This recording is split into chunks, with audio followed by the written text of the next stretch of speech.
Let's go to Dan Geltrude on this, John Lonski on this, smart gents, both of them.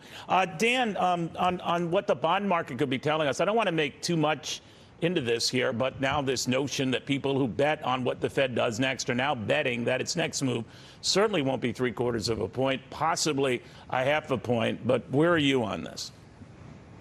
Well, I think, Neil, they're going to go with half a point. If we trust what the Fed is saying, they're going to continue with interest rates going up until they can get it to 2% in that range. And I think they have a way to go, Neil. I mean, inflation is stubborn, and it takes a lot to have it come back down. And I just don't think if the only tool we're going to use here is interest rates, then I simply don't think that the Fed is being aggressive enough. Rip off the Band-Aid, get it over with. We're already in a recession. It already feels bad.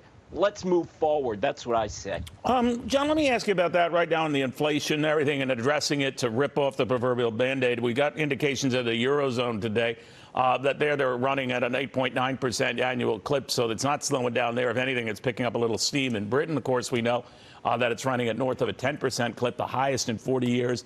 We've kind of stabilized around these levels, not that they're much to brag about, but where do you see this whole thing going?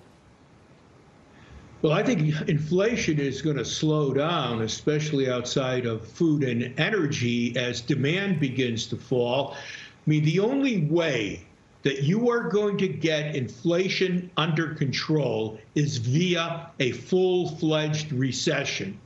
You know, yes, we've had back-to-back declines by quarterly real GDP.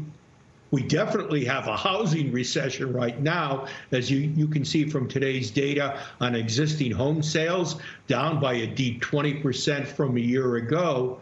But I also believe we have to see a softening of the labor market. We have to see an outright rise by the unemployment rate before we get that type of reduction in consumer spending that will drive prices lower and end this latest episode of runaway price inflation.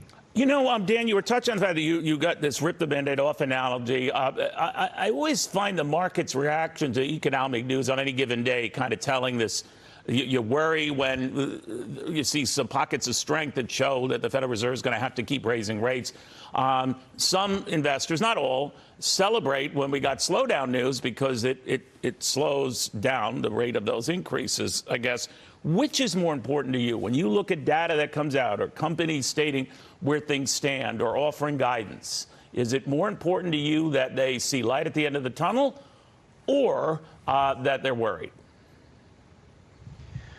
Well, Neil, look, the market is signaling that they're seeing a light at the end of the tunnel. I think that's false hope. I don't see it that way. I think that the market wants to believe that this economic data that we're getting, that there is a slowdown and that the Fed is going to back off. I think that's just a pipe dream. I am in the camp that we are going to be going with a long and deep recession. And the reason I say that is because I don't think that the way to resolve this is the way the Fed's doing it, which is death by 1,000 cuts.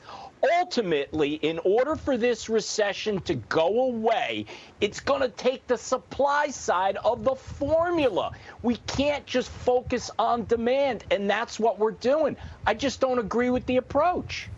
All right, final word, Dan. I want to thank you. John, I want to thank you. I want to go to Jerry.